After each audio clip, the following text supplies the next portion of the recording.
गया था 13वीं सेंचुरी में by Hoysala king Someshwara. But कुछ रिकॉर्ड्स के मुताबिक इस जगह पे जो पुराना मंदिर था वो गंगाज और चोल के द्वारा बनाए गए थे, और फिर बाद में जब होयसाला साम्राज्य यहाँ पे आया तो उन्होंने आज का जो स्ट्रक्चर है इस मंदिर का उसका निर्माण किया। तो अगर आप इस मंदिर में आएंगे तो इसके बाहरी हिस्से में भी जितने सारे स्कल्पचर्स है, जो इसका आर्किटेक्चर है, और अंदर की तरफ भी जो पिलर्स वगैरह है, सीलिंग पे जो काम किया गया है, वो सब कुछ होयसाला साम्राज्य के काल में ही बनाए गए थे। तो जब आप इस मंदिर के मूल गेट से एंट्री लेंगे तब आप देखेंगे कि जो मेन उसका फसाड है, एंट्री वे है, उसमें कुछ स्कल्पचर्स और उसका जो प्लास्टरिंग का काम आज के डेट में एग्जिस्ट करता है, वो एक्चुअली विजयनगरा एम्पायर के टाइम पे बनाए गए थे।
इस मंदिर के अंदर एक्चुअली 3 मंदिरें हैं। एक जो मूल मंदिर है फेसिंग ईस्ट, उसमें नारायणा जी का मूर्ति है, नारायण यानी विष्णु जी का मूर्ति। इसके बाद जो लेफ्ट हैंड साइड में जो मंदिर है उसमें कृष्ण जी विराजमान है, और जो राइट हैंड साइड का मंदिर है उसमें नरसिम्हा जी विराजमान है। इसके अलावा भी जो मेन श्राइन है फेसिंग द ईस्ट, उसके left and right hand side में जो 2 छोटे और श्राइन्स हैं, जिसमें गणपति जी है और दूसरे में दुर्गा माता है महिषासुर मर्दिनी अवतार में। अंदर फोटोग्राफी वीडियोग्राफी सिर्फ और सिर्फ पिलर्स और सीलिंग्स का ही अलाउड है। जो मूलावर जिसे हम कहते हैं, यानी जो मूल गर्भगृह में जो मूल मूर्ति विराजमान है, उसका वीडियोग्राफी और फोटोग्राफी स्ट्रिक्टली प्रोहिबिटेड है। इसलिए हमने अंदर सिर्फ सीलिंग्स और कुछ पिलर्स के ही वीडियोस निकाले। बहुत कुछ इंटरेस्टिंग है अंदर देखने लायक। जो सीलिंग में काम किया गया है और जो पिलर्स बनाए गए हैं वो सभी चीज़ें ग्रेनाइट से बनी है। और आपको पता ही है होयसाला आर्किटेक्चर में टिपिकली जो पिलर्स होते हैं वो उसमें लेथ वर्क बहुत ज़्यादा होता है, और लेथ वर्क में भी कभी कभी हमें बहुत ही इंट्रिकेटली एम्ब्रॉयडर्ड पिलर्स देखने को मिलते हैं। तो यहाँ पे भी वैसा ही है।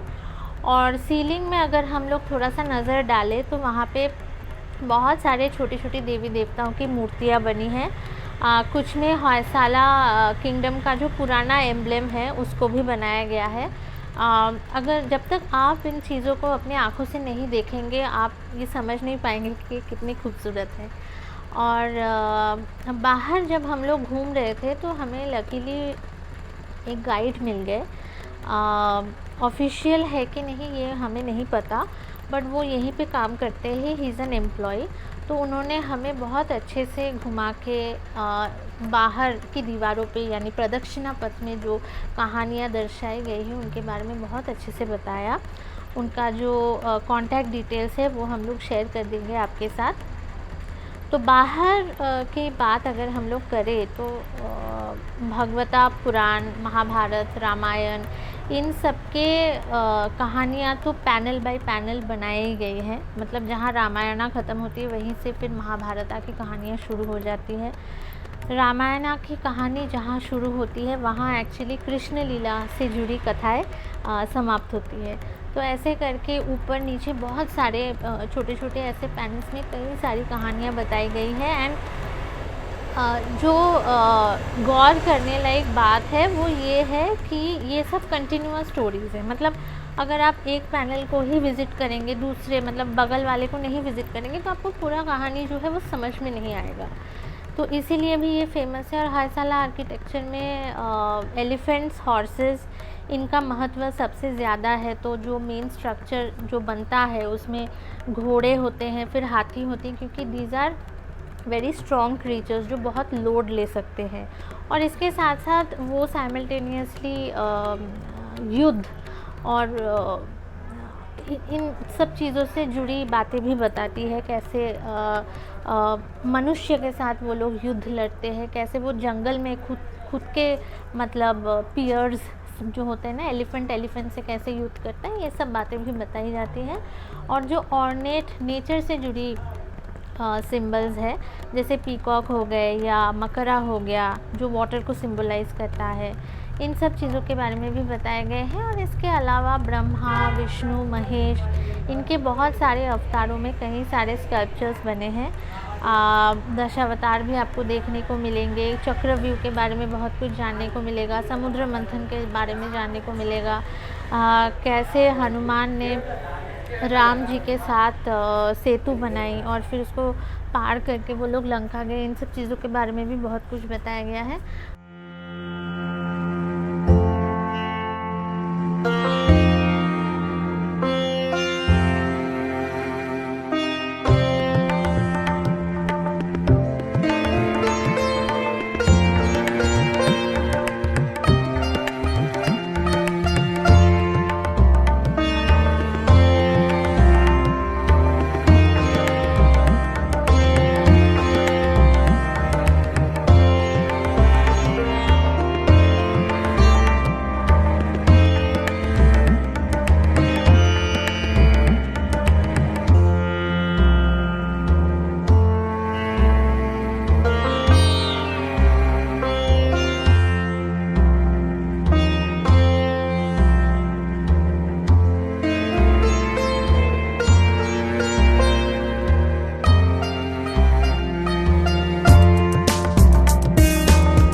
इस वीडियो में हम लोग देख सकते हैं शेर एक मनुष्य का सर के ऊपर पैर रखा हुआ है।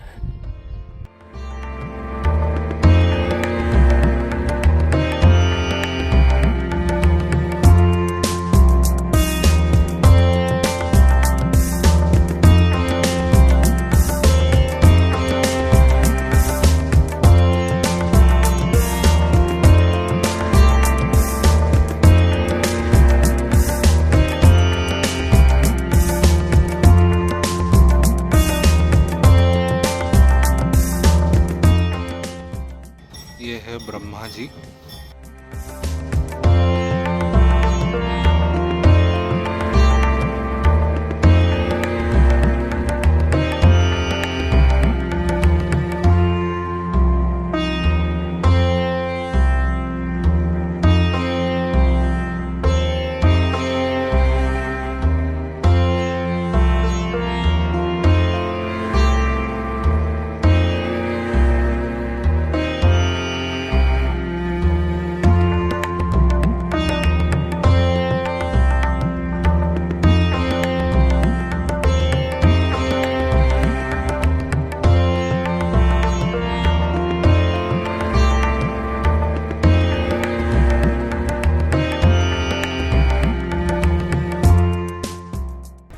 तो हम लोग अभी जस्ट होसाहुलालू का जो लक्ष्मी नारायणा देवस्थाना है वहाँ से घूम के निकले।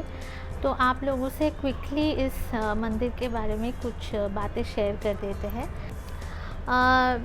तो हमें ऐसा लगता है कि बेलूर और हैलीबिडू में जो ग्रैंडियर आपको होयसाला आर्किटेक्चर का देखने को मिलता है उसके मुताबिक ये कुछ कम नहीं है। इससे पहले भी हम लोग सोमनाथपुरा गए हुए हैं, वो तो इनफैक्ट एक ASI टिकटेड मॉन्यूमेंट है। यहाँ पे आने के लिए आपको कोई टिकट वगैरह का ज़रूरत नहीं पड़ता।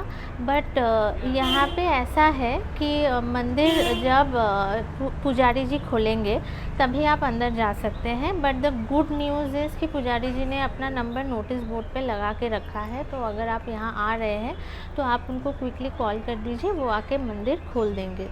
एक्सेसिबिलिटी के पॉइंट ऑफ व्यू से अगर हम बात करें तो मेन गर्भगृह में जाने के लिए जो स्टेयर्स बने हैं वो पीछे के प्लेटफॉर्म तक आपको नहीं लेके जाता है। उसको एक्सेस करने के लिए आपको जो मंदिर का प्लेटफॉर्म है जिसको जगती कहा जाता है उस पे चढ़ना पड़ेगा, जो मुझे लगता है कि एल्डरली फ्रेंडली नहीं है।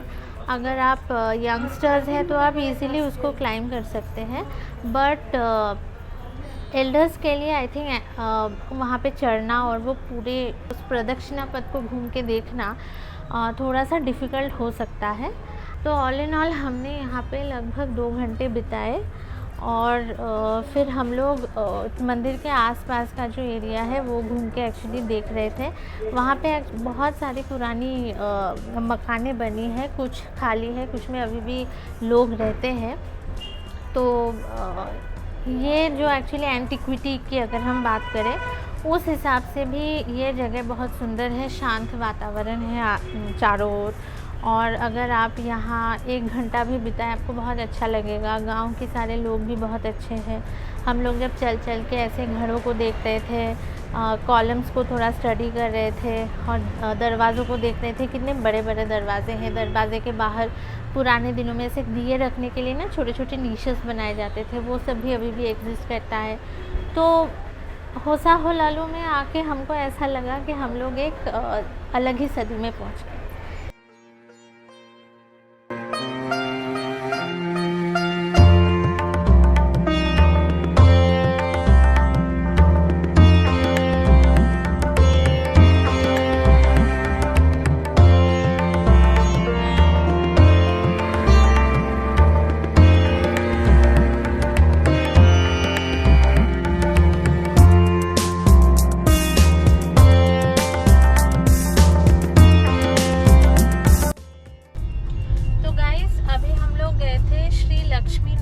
देवस्थाना और अभी हम लोग जा रहे हैं नंबी नारायणा देवस्थाना, जो कि है थोंडानूर में। वो मेलुकोटे से ज़्यादा दूर नहीं है, इट्स अप्रॉक्सीमेटली 20-22 किलोमीटर्स। बट क्योंकि हमें कुछ 4 टेम्पल्स आज कवर करने थे, इसीलिए हमने अकॉर्डिंगली उसको डिस्ट्रीब्यूट कर लिया। 2 दिखा रहा है कि ये नंबी नारायणा देवस्थाना 1 बजे बंद हो जाता है, बट फिंगर्स क्रॉस्ड हम लोग 12:30 बजे तक पहुंच जाए और हमें टेम्पल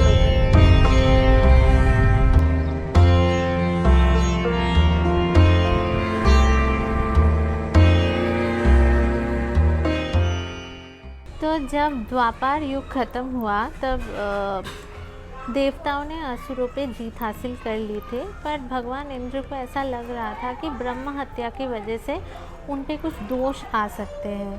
तो इस दोष से मुक्ति पाने के लिए उन्होंने तपस्या की।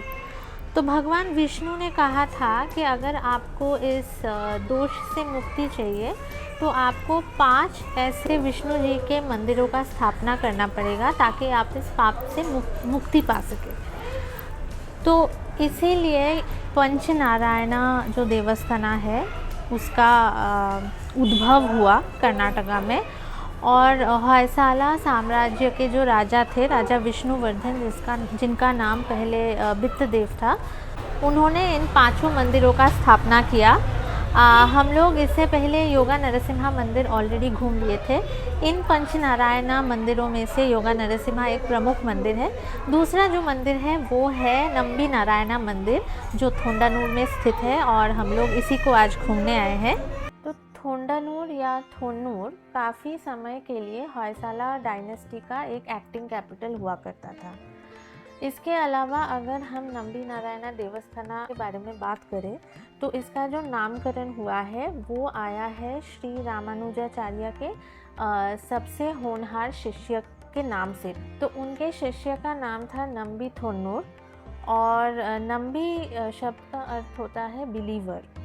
तो उनके शिष्य के नाम से ही इस देवस्थाना का नामकरण किया गया है। और यहाँ पे एक काफ़ी बड़ा लेक है जिसको लोकल लैंग्वेज में थोन्नूर केरे कहा जाता है। तो पिछले एपिसोड में हम लोगों ने जिक्र किया था कि होयसाला साम्राज्य के राजा बित्तदेव की बेटी को कई सारी अड़चनें आ रही थी। तो तब श्री रामानुजाचार्य जी ने उनकी मदद की थी इस विपत्ति से या इस आपत्ति से हील होने में। तो इस इंसिडेंट का जो लिंक है वो इस पर्टिकुलर लेक से है, क्योंकि रामानुजाचार्य जी ने कहा था कि अगर आपको आपकी इन बाधाओं से मुक्ति चाहिए तो आपको इस लेक के पानी में स्नान करना होगा। तो तभी जाके बित्तदेव की बेटी को इन अड़चनों से मुक्ति मिली थी। और आगे चल के जो भी इंसिडेंट्स हुए इट बिकेम हिस्टोरिक और राजा ने आगे चल के वैष्णव धर्म को तो अपनाया ही। साथ में यहाँ पे होयसाला साम्राज्य का सबसे पहला जो मंदिर है उसकी स्थापना हुई। होयसाला डायनेस्टी का एक्टिंग कैपिटल भी थोंडानूर बन गया। और अगर हम स्पिरिचुअलिटी की भी बात करें तो मेलुकोटे के साथ साथ थोंडानूर का भी जो सिग्निफिकेंस है वो काइंड ऑफ एक दूसरे को कॉम्प्लीमेंट करता है। तो नंबी नारायणा देवस्थाना में जो विष्णु जी का मूर्ति है वहाँ पे आप लोग ये देख पाएंगे कि उनके राइट हैंड साइड में शंख है और लेफ्ट हैंड साइड में चक्रा है। तो ओरिजिनली अगर आप किसी दूसरे विष्णु मंदिर में आप जाएंगे तो आप देखेंगे कि शंख और चक्र का जो पोजीशन है वो उल्टा रहता है, यानी कि जो शंख है वो लेफ्ट हैंड साइड में रहता है और जो चक्र है वो उनके राइट हैंड साइड में रहता है। बट इस पर्टिकुलर मंदिर में ही ये पोजीशन इंटरचेंज हो गया है।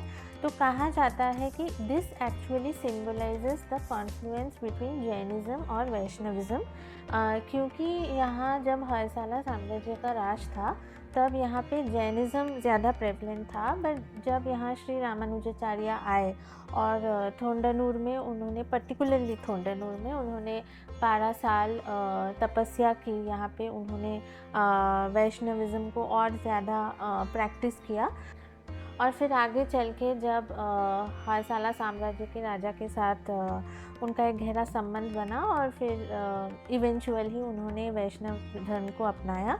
तो इस कॉन्फ्लुएंस को दर्शाने के लिए भी कहा जाता है कि इस पर्टिकुलर मूलावर के जो शंख और चक्र का जो पोजीशन है उनके हाथों में वो इंटरचेंज हो गया है। और जैसे कि मैंने बताया कि लक्ष्मी जी का जो श्राइन है वो विष्णु जी के श्राइन के राइट हैंड साइड में है। तो ये भी एक यूनिक बात है इस मंदिर का, क्योंकि पंडित जी ने हमें बताया कि यूजुअली जब भी लक्ष्मी जी और विष्णु जी साथ में होते हैं, लक्ष्मी जी उनके बाएं तरफ रहते हैं, उनकी गोद में बैठे रहते हैं। इनफैक्ट अगर आप नरसिम्हा यानी योगा नरसिम्हा अवतार में किसी भी मंदिर में आप देखेंगे विष्णु जी को, तो आप नोटिस करेंगे कि योगा नरसिम्हा अवतार में लक्ष्मी जी उनके बाएं तरफ गोद में बैठे हैं, बट यहाँ पे स्पेशली उनका जो मूर्ति है वो तो सेपरेट बनाया ही गया है गरुड़ा जी के साथ, और साथ में ये विष्णु जी के राइट हैंड साइड में वो विराजमान है।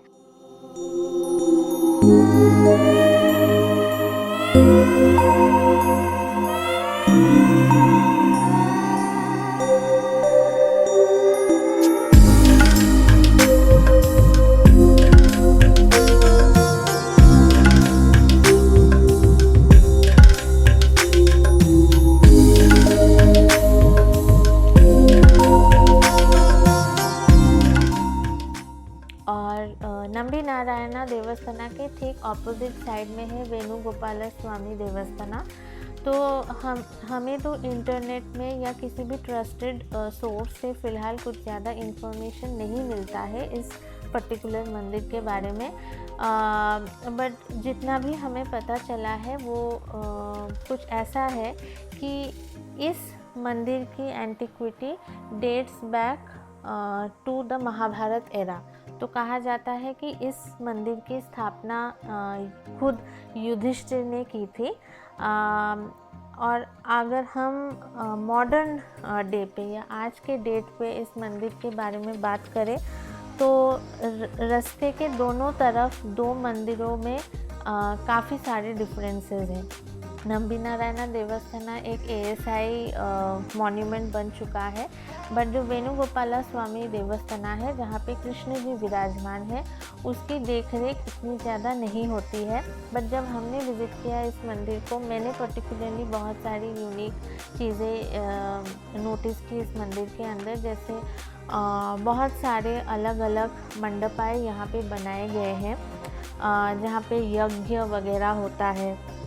कुछ ऐसे स्ट्रक्चर्स हैं जिनको देख के लगता है कि ये डिफरेंट फेजेस में इनकॉर्पोरेट किया गया था इस कैंपस के अंदर, क्योंकि सारे मंडपा में जो पिलर्स है उन सब पिलर्स के डिज़ाइन में काफ़ी ज़्यादा अंतर है।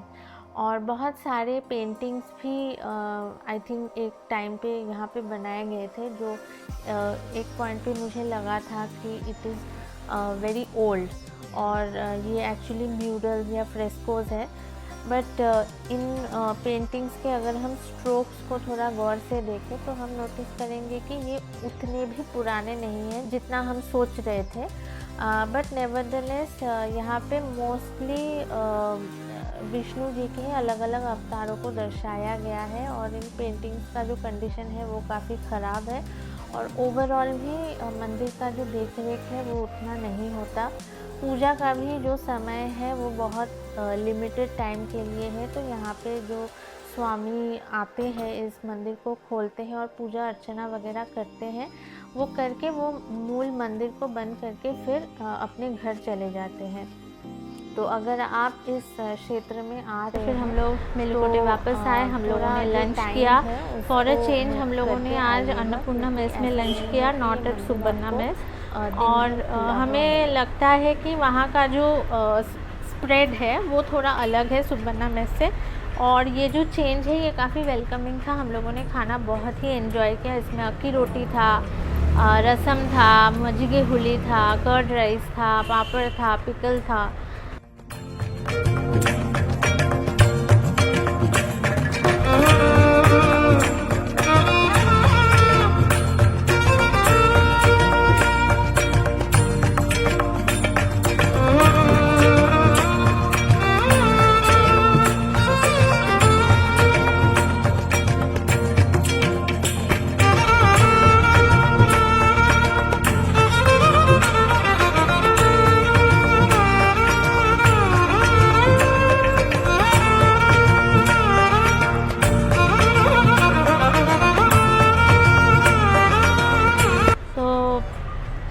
आई थिंक अगर सुबन्ना मेस आपको थोड़ा ओवर क्राउडेड मिल रहा है, you can definitely check out Annapurna mess. ऐसा नहीं है कि वो खाली है तो इसका मतलब उसमें खाने का क्वालिटी अच्छा नहीं है। The food was light on stomach, completely veg है, गोज़ विदाउट सेइंग, और हमने काफ़ी एंजॉय किया। అసలు కేర్పేట తాలూకు మండ్య డిస్టిక్ మహాదేవ్ మండ్య డిస్టిక్ ನಮ್ಮ ಮೊಬೈಲ್ ನಂಬರು 9499181863 ಸರಿ ಅಂಬ್ರೆ.